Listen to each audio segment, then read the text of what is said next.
Hello, I'm the Brassic Gamer. Welcome to my contribution for the Socket to Me 7 challenge.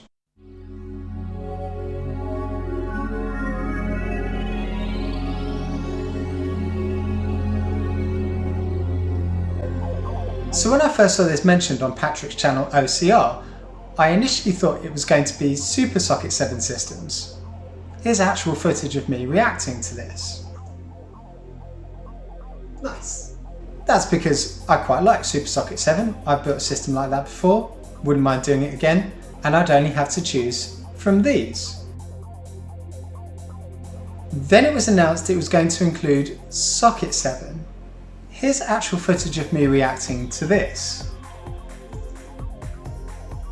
What the f? That's because I would have to choose from all of these. And these. I'm a Libra and I have ADHD. Choice cripples me. As luck would have it, most of the choices were made for me during build. But first, let's take a look at how Socket 7 fits into the history of PC hardware. It appeared in 1995, succeeding Socket 5 and adding support for the newest generation of Intel Pentium CPUs and competing chips from AMD, Cyrix/IBM, IDT and Ryze. Whenever a socket is introduced, it usually brings with it more voltages, usually lower ones, a change in pin count and faster clock speeds. If we take a look at some Socket 7 motherboards throughout this time period, they can tell us the story of how the hardware around this very successful socket developed until its obsolescence around the turn of the millennium. This relatively early board from 1995 has a lot in common with the Socket 3 platform, with its big keyboard ROM near the slots and the DIN connector for a keyboard. This lets us know it's a baby AT board, and the power connector confirms this. RAM is still in 72-pin SIM form, and the expansion slots are dominated by ISA. It uses Intel's 440FX chipset, which introduced support for pipeline burst cache and EDO RAM, with DIP sockets available for cache expansion.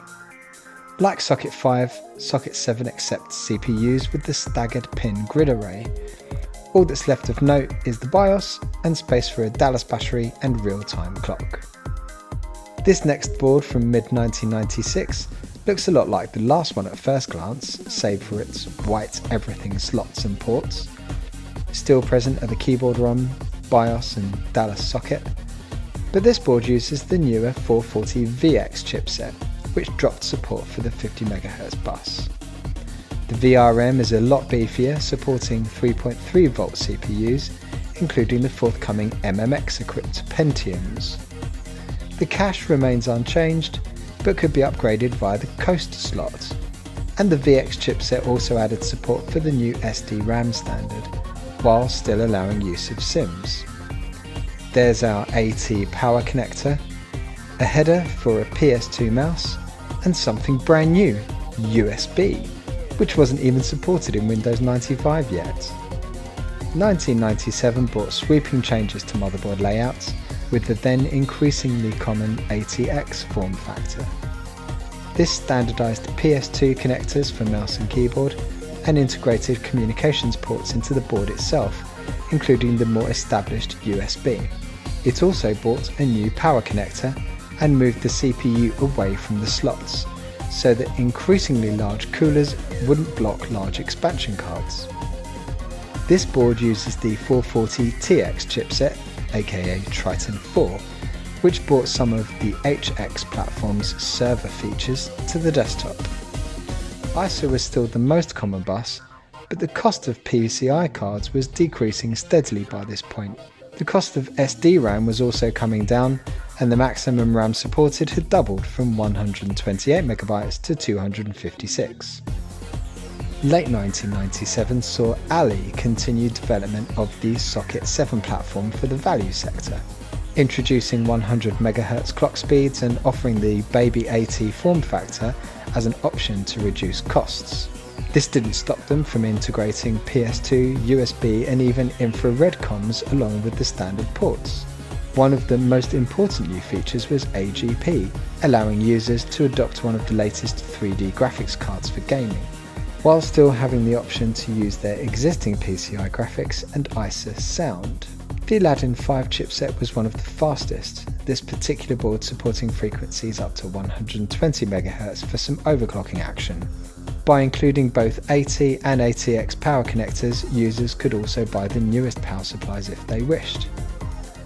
This chipset also supports Ultra DMA 33, and even built-in audio was offered as an option, although it's not included on this example.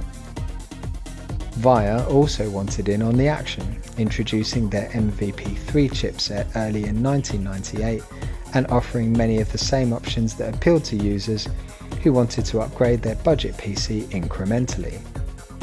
AGP was seen as a key selling point, although many users soon found non-Intel implementations to be buggy and bad performers. I expect most people stuck with PCI graphics around this time, considering that reviews of AGP cards weren't hugely favourable anyway.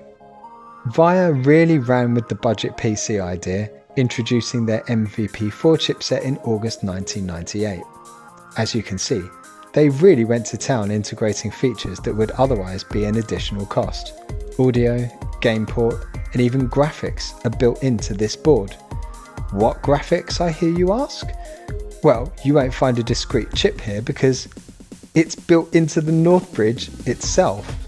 Somehow VIA integrated Trident Blade capabilities into the North Bridge, providing 2D and 3D graphics. Obviously at the expense of an AGP slot, so you're limited to PCI graphics if you need more power later on. Also including Ultra DMA 66 hard drive speeds, this chipset is as budget as it gets. So, which board to choose? I actually have this project where I'm building an era-correct gaming system for each generation of CPUs from the 80s, 90s and noughties, so these challenges have really helped to focus these efforts. I've got a slot 1 system from the slot 1 build-off, a high-end 486 from the 486 Quake race, and a low-end 486.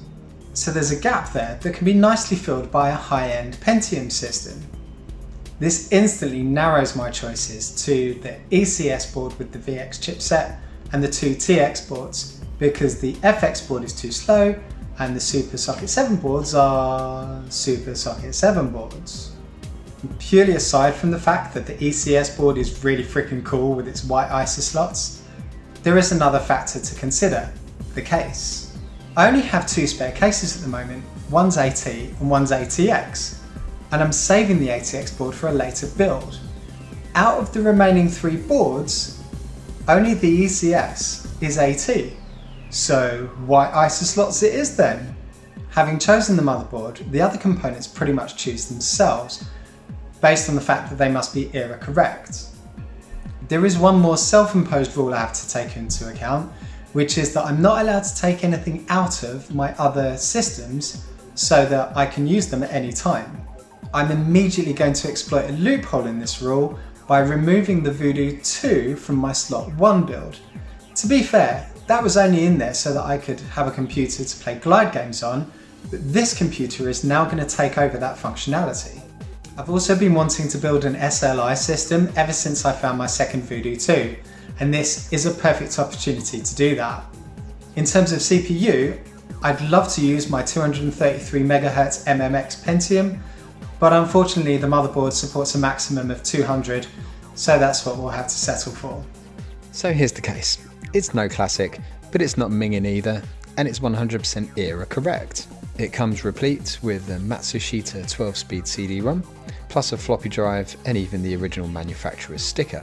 It also has the original PSU, it's just not installed right now. I considered installing a 5¼ floppy drive too, but this seems better suited to the late 486. Then we need a graphics card with 2D capabilities. I have 5 PCI graphics cards. These 2 don't work, there's an ATI Rage, this thing, and the classic S3 Verge DX. Wait, what? Yeah, this beast is the Appian Geronimo Pro. It's 2 Per-Media 2 chips bolted together with a PCI bridge to provide dual head graphics on OpenGL workstations, but it also happens to be a very fast DOS 2D card. I did a bunch of tests to find out, and it pretty much matches the performance of the Verge in VGA applications. The best thing about it though is the image quality, which is up at Matrox levels. So that's the lineup: the ECS P5VXB, a Pentium MMX 200, the Geronimo Pro, 2 Voodoo 2 cards in SLI mode, all rounded off with a Sound Blaster AWE64 and a 3-com Ethernet card. Let's put this thing together. The ATX standard also simplified motherboard installation. With this AT case, I have to work out how the holes in the board line up with the case. I can then install standoffs in the correct locations. Then I need to put these plastic clips. Oh, wait a minute. The heatsink was a bit filthy, so I put it in the dishwasher. Let me just... much better. All shiny and nice. Where was I? Oh yeah, the clips need to go in the right place on the board itself. Once that's done, it can be slid into place and secured.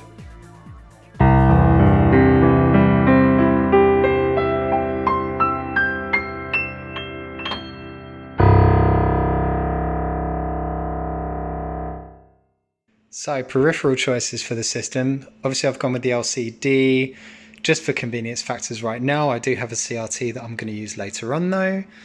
The same Cherry keyboard from the last build, just because it's lying around. And the CH Flight Stick, because this is the exact joystick I would have used for various games back on a system of this age. And the Gravis gamepad, because this is the exact one that I've owned since it was new. And I don't know, it gets a lot of hate, but I love that thing. And Microsoft mouse, that's a serial model. With software, we start of course with the operating system. Windows 95 is the best fit for Socket 7 because the original release is an absolute pig. But Windows 98 is required by the Socket 2Me 7 challenge for benchmark purposes, so that's what we'll use. So here's the selection of games I've chosen for this system. Most of these are discs I've owned since release. Some I picked up retrospectively, and some that aren't quite legit. For me, this is a fascinating period for gaming because the evolution of games from 1994 to 1996 illustrates perfectly what I would describe as the single biggest revolution there has ever been in the PC games industry. The Pentium was brand new in 1993, but at that point was too expensive to be popular with home users. It wasn't until the more affordable P54C core came out in 1994 that things really started to heat up. 1994 to 95 initially saw the progression from texture-mapped pseudo 3D games like Doom and Duke Nukem 3D to actual 3D engines like Descent and Quake. While these games were playable on a 486, you really got the best out of them on a Pentium class system. The Pentium's superscalar architecture and enhanced floating point capabilities made rendering Super VGA graphics possible without hardware acceleration. The first 3D games had started to appear, but were only supported on specific cards like the Matrox Millennium, Nvidia's NV1, and the Rendition Verite among others. Of course, the first Voodoo card then appeared in 1996, and suddenly a load of games that were software rendered received updates to support the popular new card. This also meant there were some late high-profile 3D games like Grand Prix 2 that never included support for hardware, although it was said to be GLIMP compatible during development.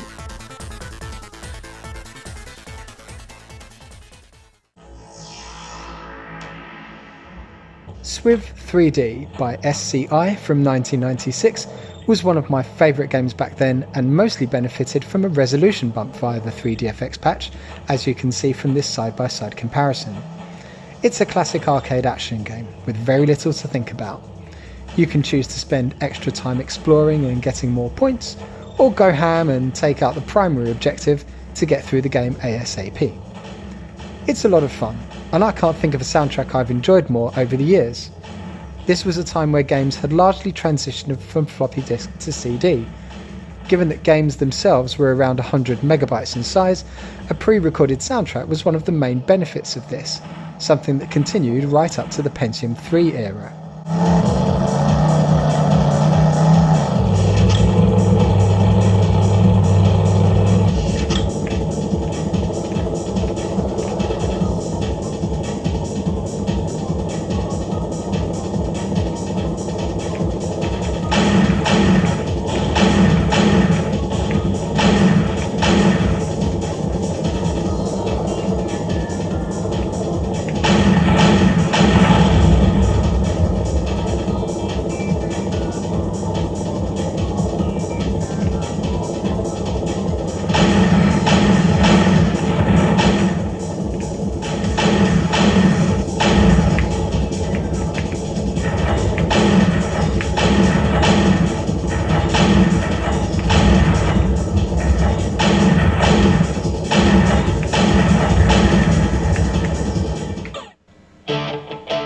The aforementioned Grand Prix 2 was long awaited when it finally appeared in the summer of 1996, and was one of those games I bought as soon as it was on the shelves, having been obsessed with the original. Programmed by Jeff Crammond and published by Microprose, it boasted an official FIA license, unlike its predecessor. Although I'm usually more of a jump-in, jump-out kind of player, I remember fine-tuning my car setup during practice and qualifying to insane levels in pursuit of the perfect balance for the race win. I don't know how much I could get into it again today, but it seems those neural pathways still exist as I put my car on pole for the Italian Grand Prix. However, I just couldn't get acceptable frame rate to SVGA resolution without turning off nearly all the textures. Considering the CPU I'm using didn't appear until 6 months after this game, I'm wondering what machine they expected this to run on at full detail. So instead, I settled for VGA, but with all the detail turned up to max, something I never got to enjoy on my 486.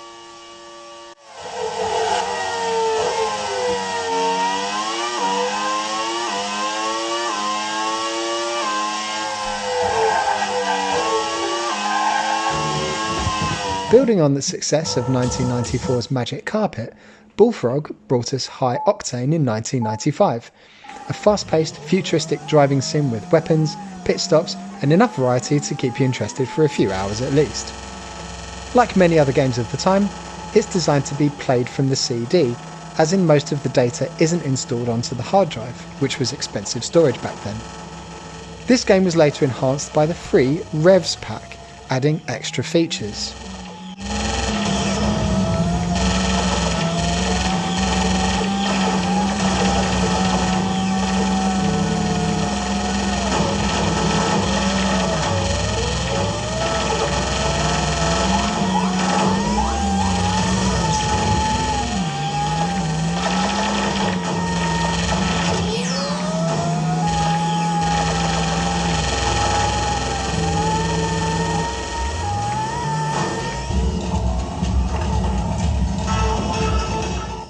The original Grand Theft Auto from 1997 ran fine at VGA resolution on a 486 in 8-bit colour, but it ain't pretty.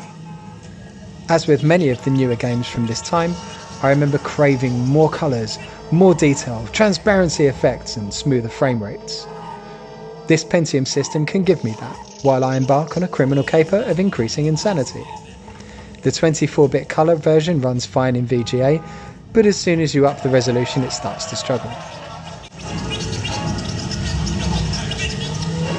The Windows version uses Direct Draw and looks great, but it's still software rendered, so it doesn't bring any performance benefits. The 3DFX version, however, runs like a dream and looks incredible in 800 by 600.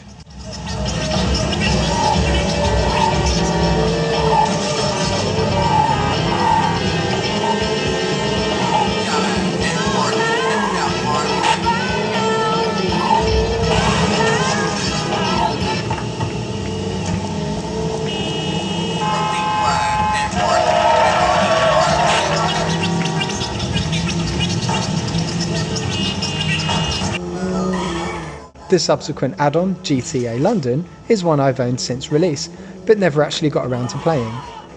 It introduced cutscenes to some missions, bringing characters from the criminal underworld to life with convincing voiceovers and making the whole thing feel like you're a mirror Austin Powers.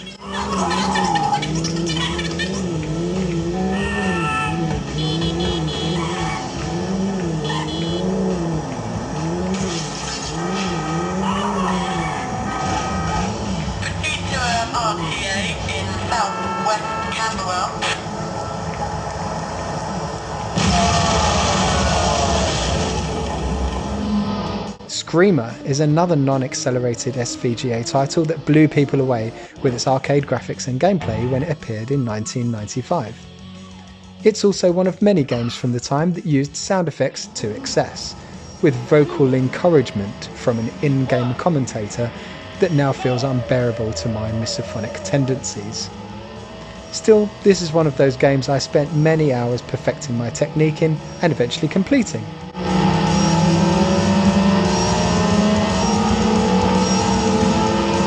Watch out for the next bend!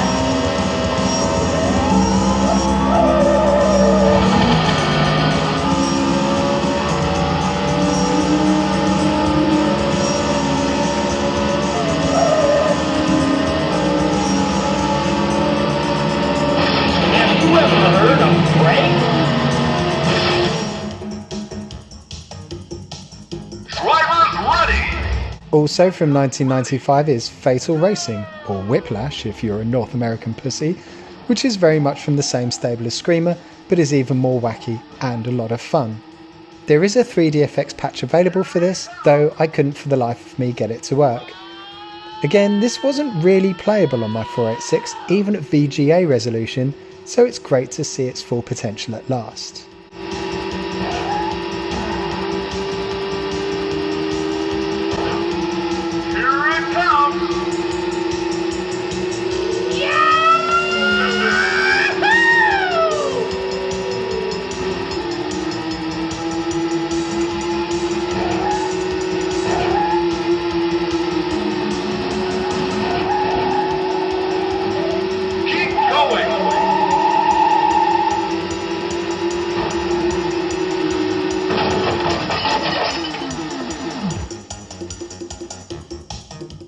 Obviously, Quake is a basic requirement for a system such as this, especially when you see it running in SLI mode. I've heard a few people say that they prefer the blocky, software rendered version of Quake, but that sounds a lot like something said by people without a pair of Voodoo 2s. Obviously, this system performs absolutely fine in VGA mode, scoring over 40 FPS. But who would say no to 3D accelerated 800x600? Here's the benchmark running. And this is in real time, no speeding up required. 80 FPS? Yes please.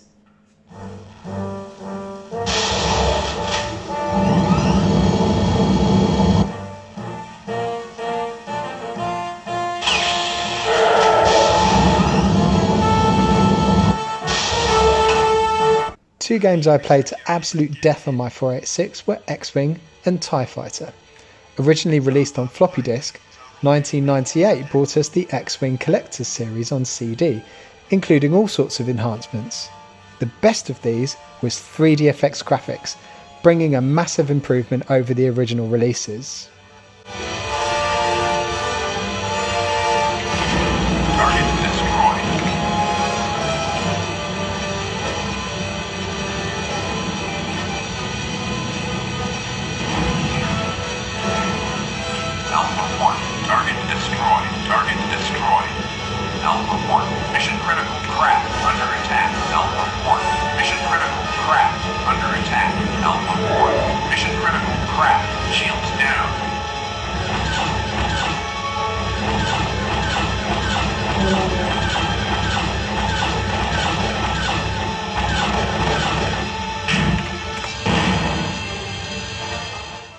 And so we come to the obligatory 3D Mark 99 benchmark.